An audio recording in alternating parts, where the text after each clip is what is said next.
Hi, my name is Jotar. Today I will showcase and talk about my league starter for 3.28 Mirage. It's a HoAG Jugg, Herald of Agony Juggernaut. I will gloss over some of the details of how HoAG skill work, as I'm not aiming this build for beginners, as it is quite advanced and not really suited for that anyways. But if you're a medium to advanced user, or have done HoAG builds in the past, I'm sure you can follow along. HoAG Jugg had some fame in the past due to it being impressively efficient. Power scaling over time has made the natural damage scaling of Herald of Agony not really keep up though. So why am I planning to use it over other great options these days? It's because the Bloodlines and foulborn units has opened up the access to 2 more endurance charges. This might not sound like a lot, but let's explore the defense given by 2 more endurance charges as a Jugg. If you already have 15, which was the previous maximum, remember that Jugg gets 5% damage reduction per endurance charge from the normal 4%. Based on 15 endurance charges, we get 0.75, which is 75% less damage taken. At 17 endurance charges, that goes up to 0.85, which is 85% less damage taken. Going from 75 to 85 is a difference of 10%. This equals a total reduction of the remaining damage by 40%. 0.1 divided by 0.25 equals 0.4. So going from 15 to 17 endurance charges grants you 40% more tank. The defensive side of this build will be the most impressive part, I hope. In Keepers, there was a change to conversion which seemingly has not changed in Mirage. This causes some bosses with attacks that convert physical to elemental to deal anywhere from 50 to 200% more damage. One of these attacks is the Maven Memory Game Slam. As it converts 100% of physical damage to elemental, it gets 200% more damage. Builds that previously face tanked this without a problem are now dead. This build, according to POB, which has the updated damage numbers of around 300,000 mixed elemental damage, should be able to tank it without a guard skill. I will use a guard skill.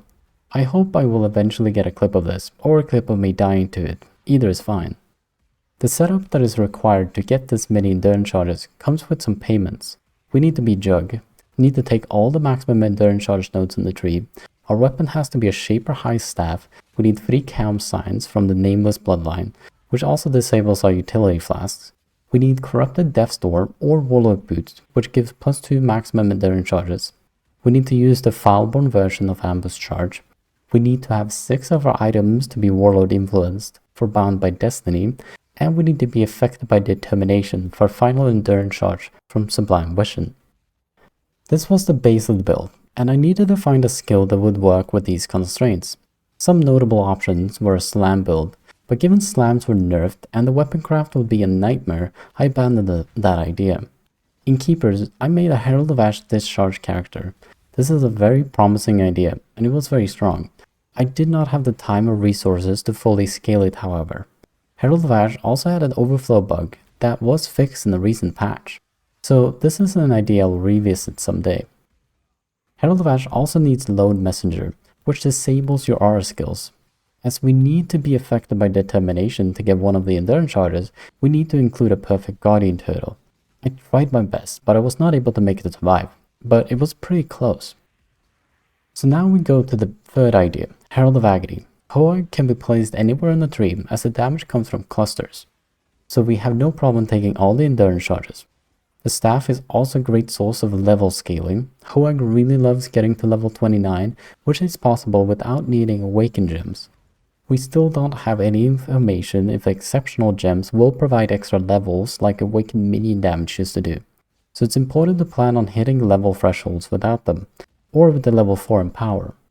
HoAG also does not require other gear pieces, so we're free to equip our endurance charge gear without issue.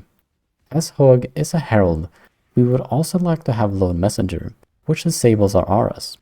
We could not really use an aura anyways, as our reservation space is reserved for HoAG damage, so we run into the same issue with keeping a perfect Guardian Turtle alive. But because we have a minion clusters, we can get a couple of notables from regen, and unlike the Herald of Ash build, we also get a couple more levels on the Spectre gem. With the Imbue gems from Mirage League, we can also get a 5-link minion setup in helmet, boots, and gloves. As we can imbue an enemy guardian with level 1 meat shield or minion life, which will apply to the Spectres as well. We already want an automated convocation for HoAG as well. So with all of this, I'm sure we can keep a turtle alive. Keeping less tanky specters alive might be harder, but HoAG does not really care for an offering, so we could potentially use bone offering. I'll cook something up.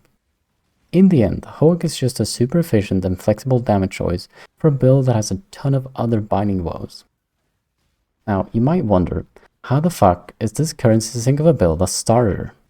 As I was kindly told by Redditors already, I might have a different philosophy of what a starter is. A starter build for me is a build you can start on low budget and either farm a different build on, change into a different build, or be upgraded into an endgame viable build.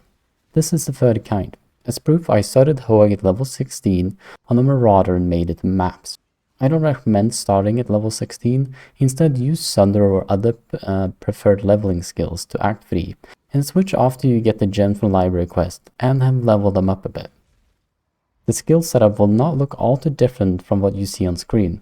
We use Winter Orb as the main skill to poison and generate virulence stacks. This might change if the build needs to sustain more virulence stacks. This can include doing a cast-wall channeling setup with ball lightning or orbiting. In general, if you can sustain 40 plus stacks, you can sustain any number of stacks. This is because at 40 stacks you lose 1 stack per server tick, which is the maximum decay rate. For reference, this is 30 times a second, or 1 every 33 milliseconds. With a golden rule, which poisons you when you poison an enemy, you need to poison 15 times a second. As poison lasts 2 seconds, if you see 30 plus poisons on you when you have golden rule, you can sustain 40 plus stacks of virulence. More hits mean little less ramp though, so it's good to optimize this to probably 50 poisons on you or so. We want to use a channeling skill, as then we get access to infusion, which is 14% less damage taken from hits while channeling. There's not a lot of other skills needed. We use Sniper's Mark for significant damage boost, Animate Bro with Kingmaker, eventually, for the 10 fortified stacks, Malediction Helmet, and some other damage. Other skill setups I will optimize when I play the build in the upcoming league. I will be streaming as always on twitch.com/shatar_. If you have any questions, feel free to comment below or tune into the stream for the latest and greatest of HoAG Jugg tech. Thank you for watching.